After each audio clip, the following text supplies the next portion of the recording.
လူတယောက်ရဲ့စိတ်ထဲမှာဘာရှိလဲဆိုတာစက္ကန့်ပိုင်းနဲ့သိလို့ရမယ်ဆိုရင်သိစင်ပါလား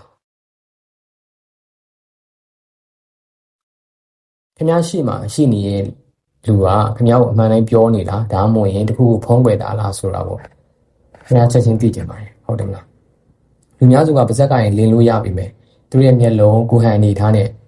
ကတော့အမှန်တရားကိုဘယ်တော့မှဖုံးကွယ်လို့မရပါဘူးဒီနေ့မှာတော့ FAN စုံလောက်တွေနဲ့စိတ်ပညာရှင်တွေအသုံးများတဲ့လူကဲခက်လှုပ်ဝက်ချက်၃ခုပြပြပေးတော့မှာပါ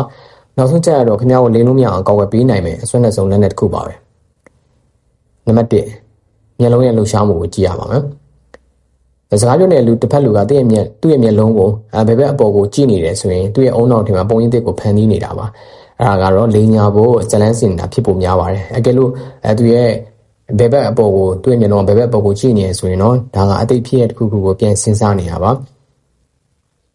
အခုပြောပြတဲ့အချက်ကတော့လူများစုအတွက်အမှန်ဖြစ်ပေမဲ့ဘယ်တန်တွေအတွက်ကတော့ပြောင်းပြန်ဖြစ်မှာပါနံပါတ်2တိတ်ဆိတ်ခြင်းရဲ့ဆွမ်းအားဒါကတော့အစွမ်းနဲ့ဆုံးနည်းလမ်းတစ်ခုပါပဲတစ်ဖက်လူကအတင်းကိုအဖြေတစ်ခုခုပေးလိုက်တယ်ဒါပေမဲ့အဲ့အဖြေကိုတင်းကမပြည့်စုံဘူးလို့ခံစားရင်ဘာမှမပြောပါနဲ့တင်းမကြိုက်ဘူးဆိုဘာမှမပြောပါနဲ့သူ့ရဲ့မျက်လုံးကိုစိုက်ကြည့်ပြီးခဏလောက်ငြိမ်နေလိုက်ပါအဲ့ဒီတိတ်ဆိတ်မှုကသူ့ကိုစိတ်မလုံးမလဲဖြစ်စေပြီးတော့အမှန်တရားဒါမှမဟုတ်အသေးစိတ်အချက်လက်တွေကိုသူ့လိုထပ်ပြောလာအောင်ဖိအားပေးပါလိမ့်မယ်နံပါတ်3ကိုခန္ဓာနဲ့ဥတီချက်အကြောင်းပြောမှာပါစကားပြောတဲ့အခါလူတစ်ယောက်ရဲ့မျက်နာကတင်းဘက်ကိုလှည့်နေပြီမယ်သူ့ရဲ့ချက်တော့ကတကားဘက်ဒါမှမဟုတ်အခြားတစ်ဘက်ကိုလှည့်နေအဲ့ဒီစကားဝိုင်းရရင်သူကအမြန်ဆုံးထွက်သွားခြင်းနေတဲ့သဘောပါချက်တော့ကလူတစ်ယောက်ရဲ့မသိစိတ်ကသွားခြင်းတဲ့နေရာအမှန်နဲ့ပြပေးတဲ့အစိပ်ပိုင်းတစ်ခုဖြစ်ပါတယ်အခုပြောပြပေးခဲ့တဲ့နည်းလမ်း၃ခုကိုခင်ဗျားပတ်ဝန်းကျင်မှာ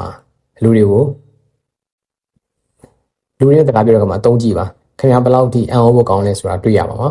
အခုလိုမသိစိတ်ကိုထိန်းချုပ်မဲ့စိတ်ပညာဘုဒ္ဓတွေကိုဆက်ပြီးသိကျင်နေဆိုရင်ကျွန်တော်ရဲ့ Mind Free Channel ကို Subscribe လုပ်ဖို့မမေ့ပါနဲ့